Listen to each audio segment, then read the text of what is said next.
Bonjour à toutes et à tous et bienvenue dans Cinefiles pour une nouvelle vidéo sur Spider-Man Into the Spider-Verse ou en français un horrible sous-titre New Generation, sorti en 2018 de Bob Persichetti, de Peter Ramsey et de Rodney Rossman, avec à la production Phil Lord et Chris Miller, à qui on doit le premier film Lego, mais aussi Tempête de boulettes géantes. Il a coûté 90 millions de dollars, il en a rapporté 375 dans le monde, avec d'excellentes critiques. Il dure 1h57, et qu'est-ce qui se passe pendant 1h57 ? Eh bien, c'est un jeune écolier, un jeune lycéen, Miles Morales, à qui il va arriver des aventures incroyables qui vont l'amener à devenir Spider-Man, ou en tout cas, un Spider-Man parmi tant d'autres, car justement, Into the Spider-Verse nous propose la traversée, le voyage de plusieurs Spider-Man, de plusieurs univers dans l'univers de Morales. Donc c'est une histoire vraiment palpitante, plein d'imagination que nous proposent les trois réalisateurs et le duo Lord Miller à la production. On a eu déjà des premières indications de ce film suite au piratage de Sony en 2014, pour ceux qui s'en souviennent, et on a eu un teaser le 9 décembre 2017, l'année où est sorti Spider-Man Homecoming. Donc quand on a vu le grand écart qui les séparait, on savait très bien de quel côté notre cœur allait pencher. C'était sorti d'ailleurs le film, je crois, la même année que Venom, donc en termes de Marvel et d'univers Spider-Man, on est sur un grand écart. J'ai pu lire une interview sur fandango.com qui a été publiée le 28 novembre 2018 de ce que j'ai écrit. J'espère qu'elle est encore en ligne parce qu'elle m'a donné plein d'informations très utiles dont certaines parties seront présentes dans la critique.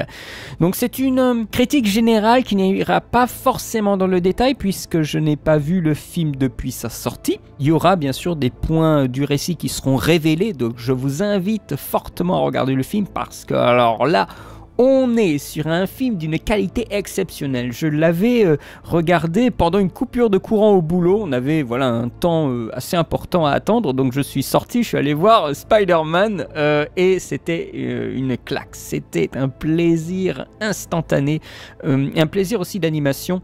J'ai eu beaucoup de plaisir à la découverte du film. Si on se couvre aussi un petit peu des bandes annonces, parce que bien sûr, et ce film ne déroge pas à la règle, et les bandes annonces dévoilent un petit peu trop de choses dans le film. Donc vraiment un gros plaisir. Et pourtant, c'était une histoire risquée, parce que le film, on va dire la production, sait que son public connaît un peu son background. Donc ce serait un peu compliqué d'essayer de renouveler l'intérêt des spectateurs pour l'homme araignée. C'est pour ça qu'ils ont choisi l'arc de Miles Morales, parce que l'arc de Peter Parker, on le connaît tous. L'arc de Miles Morales, je trouve, propose un peu plus de nouveautés, et ça rajeunit aussi l'histoire, puisqu'on n'est plus sur un jeune adulte, ou un adulte tout court, on est sur un enfant. Donc ça permet de se rapprocher du public ciblé, parce que quand même Spider-Man cible davantage le jeune public. Donc c'est une histoire peut-être un peu trop complexe pour les spectateurs non avertis, avec des mondes alternatifs.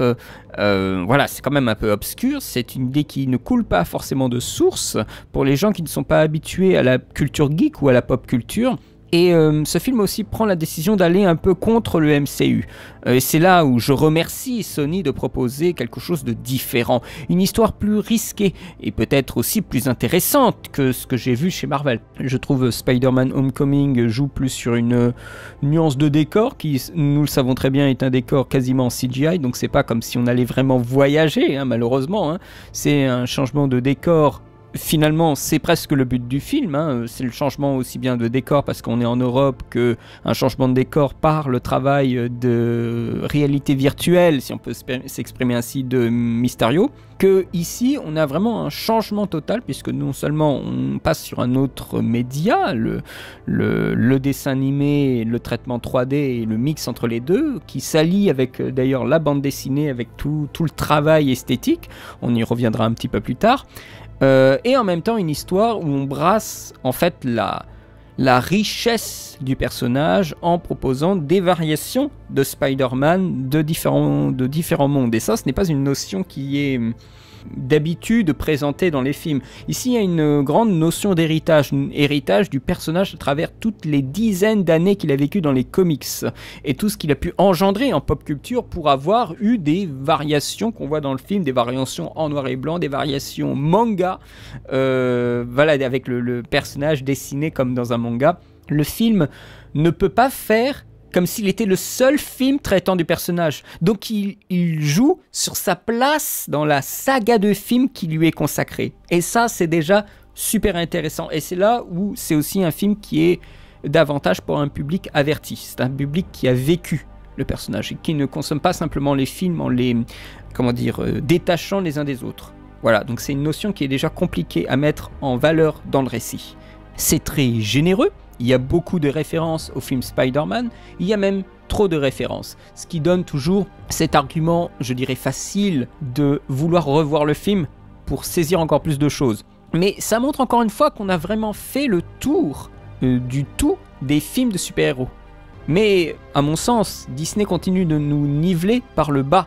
C'est là où je trouve que pour de l'animation, qui est souvent un prétexte de présenter des histoires simples parce que ça se destine à la famille, aux enfants, et bien là, on propose un scénario quand même complexe pour de l'animation, une vraie portée méta, comme l'étaient finalement les films sur les Lego, une vraie portée méta sur ce qu'est le personnage, comment il s'inscrit, une réflexion sur son passé aussi, puisqu'on a tous ces Spider-Man différents qui viennent narrer leur passé à leur tour, et on a les points communs et les divergences, la constance et les variantes qui font savourer les personnages. Ce récit, eh bien, il a comme corps Miles Morales, et sur lequel se greffent plein d'idées et d'autres récits, comme une sorte de surimpression de récits alternatifs qui veulent faire corps à un récit principal, parce qu'ils partagent tous le même nom, Spider-Man, et la même origine aussi, je crois bien,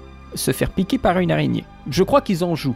Le film est très très bien rythmé. Il y a peut-être quelque chose qu'on pourrait reprocher, c'est le ton du film, qui amène justement à ce rythme.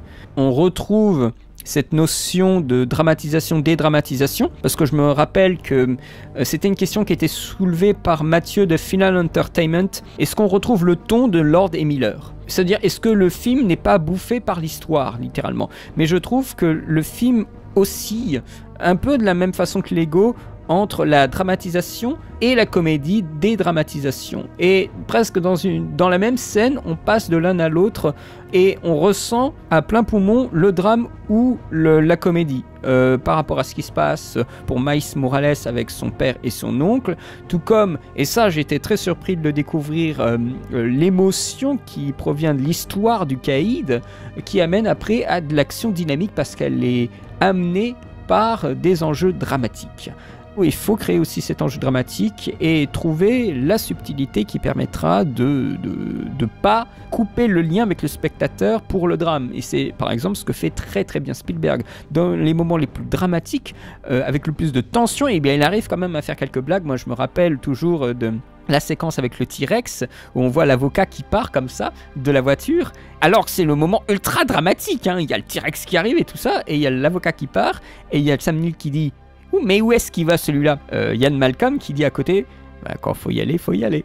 Voilà, ça c'est une dédramatisation, mais qui n'est pas assez puissante pour casser l'instant.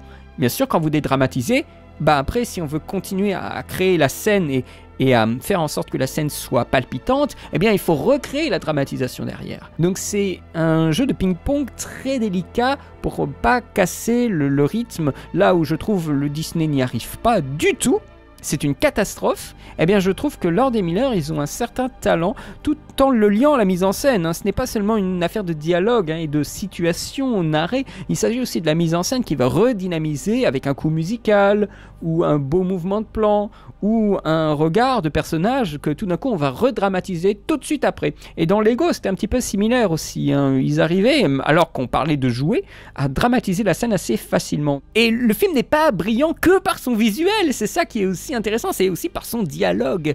Les scénaristes ont un sens de la répartie. Il y a tellement de blagues de tous les côtés que forcément, il y en a qui vont marcher. C'est obligé. C'est vraiment, il y a un talent d'écriture et je m'en étais pas rendu compte, mais après j'ai regardé leur premier film là, enfin leur premier film, je sais pas si c'est leur premier film, mais en tout cas un film d'animation qu'on m'avait conseillé d'ailleurs, c'était Tempête de boulettes géantes, et quand je l'ai vu, mais j'ai compris en fait, c'est peut-être moins efficace parce que c'est peut-être parmi leurs premières œuvres marquantes, mais il y a des choses qui sont à mourir de rire, et tout cela pour présenter un personnage qui est un Spider-Man récent. Il date de quoi, 2010, 2011, Miles Morales.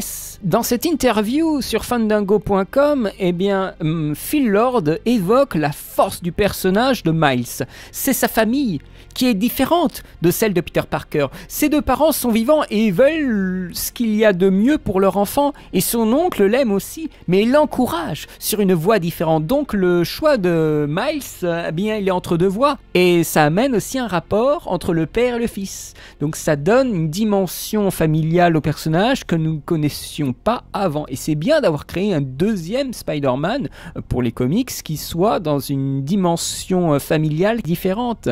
Et c'est finalement dans le film, après je sais pas comment ça se passe dans les comics, mais c'est dans le film, c'est à cause de ses pouvoirs que son oncle meurt. C'est-à-dire qu'il a acquis ses pouvoirs de Spider-Man avant son traumatisme lié à sa famille. Ce film célèbre littéralement les variations, et une des variations qui est vraiment importante, je trouve, c'est qu'au début, ils ont osé faire mourir Spider-Man, au début du film. On pourrait penser que c'est le traumatisme qui lance l'envie de Spider-Man pour Morales, mais cette idée est généralement véhiculée par la mort de l'oncle.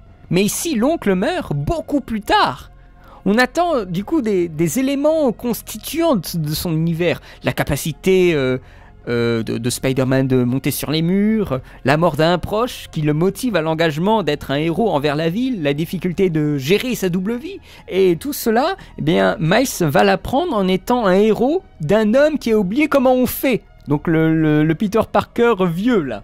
L'arc scénaristique de Miles est vraiment le plus complet. Il va être un Spider-Man qui veut redorer le blason du super-héros auprès de son père.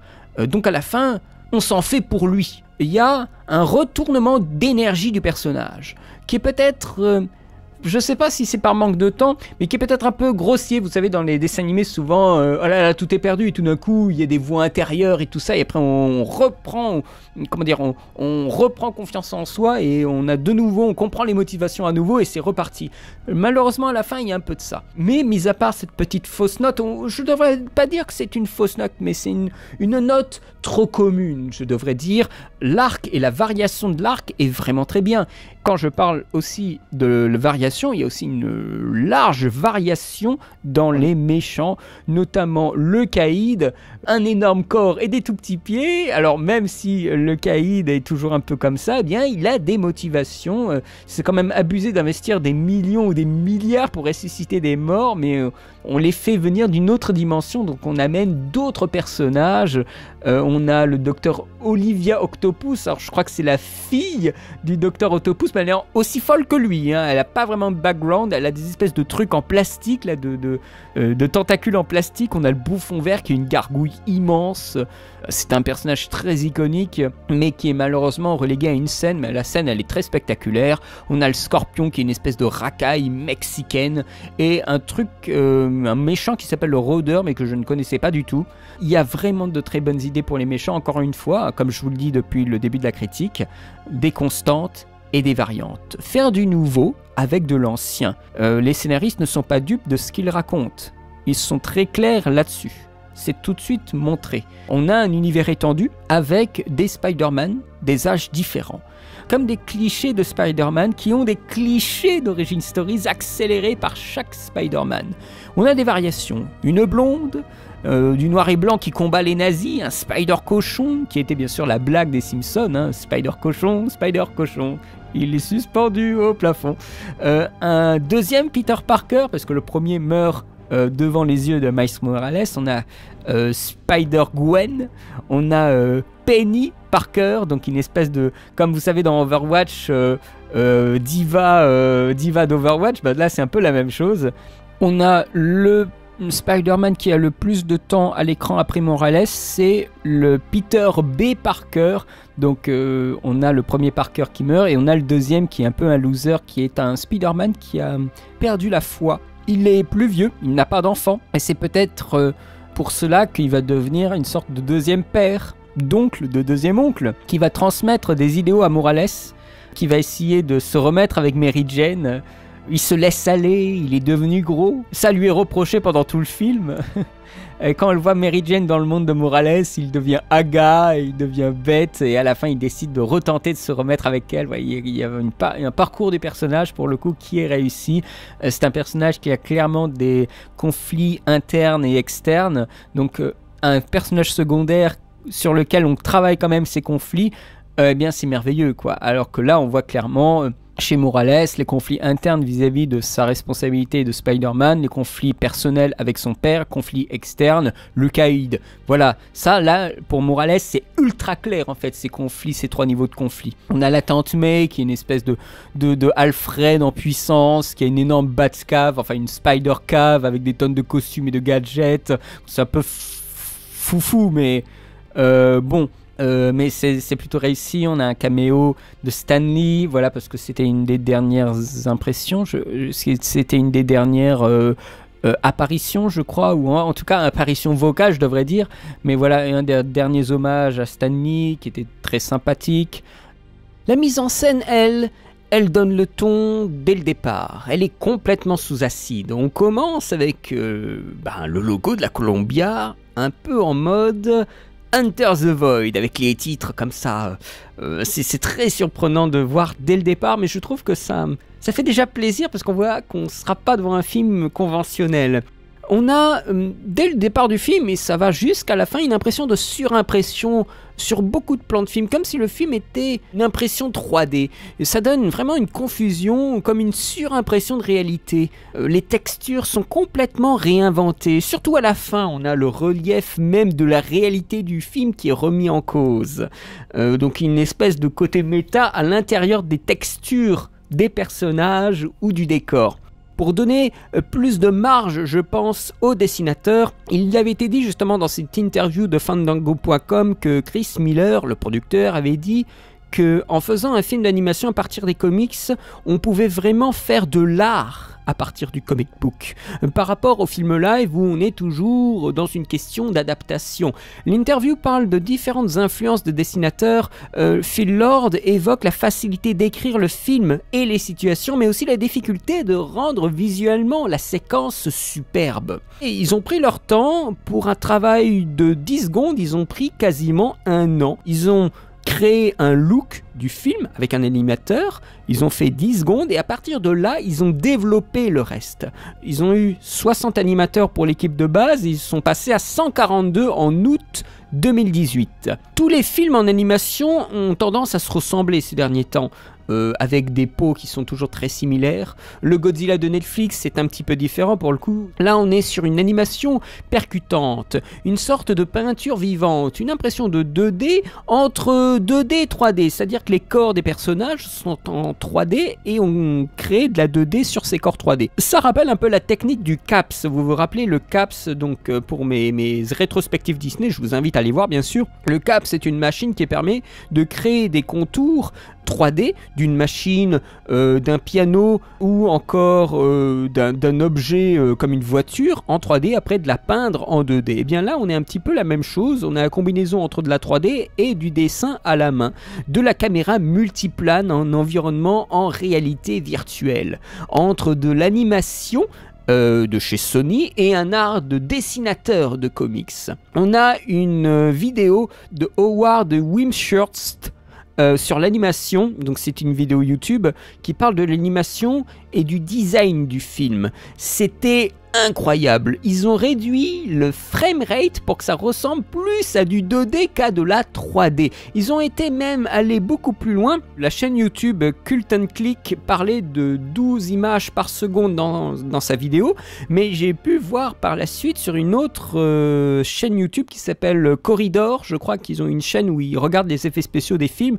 Ils disaient qu'il y avait un personnage dans le cadre qui avançait à 12 images par seconde et un autre qui bougeait à 24 images par seconde, pour montrer qu'il y en a un qui est un peu en dessous de l'autre, et au fur et à mesure de la séquence, eh bien, ils vont augmenter le nombre d'images par seconde de ce personnage à 12 images par seconde pour qu'il devienne un personnage à 24 images par seconde. C'est incroyable ça, je n'ai jamais vu ça ailleurs. On a cette impression que il manque des images, que leurs mouvements sont saccadés. Et ça, c'est vraiment original pour de l'animation. On a beaucoup plus de vidéos de designers et de spécialistes qui parleront vraiment des qualités et du fonctionnement esthétique du film. Ils en parleront bien mieux que moi, mais il y a vraiment quelque chose de fascinant avec ce film-là, c'est l'animation en tout sur deux. Par exemple, on a une grande partie de l'animation du fragment Le Petit Soldat de Plomb dans Fantasia 2000 qui est animé selon cette méthode justement on tout, donc sur deux, avec une caméra à 24 images par seconde, mais les personnages sont eux par contre animés à 12 images par seconde. L'animation, la technique sert la narration, puisque le petit soldat de plomb, il ne peut pas se déplacer aussi facilement qu'un autre personnage. Tout comme ici, dans Spider-Man Into the Spider-Verse, on a Miles qui est peut-être moins agile que le Spider-Man Peter Parker. Donc on crée une différence entre les deux. Ce n'est pas de l'animation réaliste. Il ne s'agit en rien de crédibiliser les images. Aussi bien le bouffon vert que la masse corporelle du caïd. Ce sont des caricatures de silhouettes, de lumière et de couleurs. On simplifie le monde réel, on le texture comme dans un comic book, avec des espèces de... pas de strass, mais des espèces de texture à la comics book. Là, je pourrais pas vous dire plus, mais faut le voir pour le croire, en fait, que vous regardez le détail de l'image. Il y a beaucoup de tests, en fait, qui sont faits sur différents personnages. Le noir et blanc, le cartoon, le manga. Chaque Spider-Man a son style. Chaque Spider-Man a sa façon de bouger. Chacun a sa façon d'emporter son corps dans la séquence.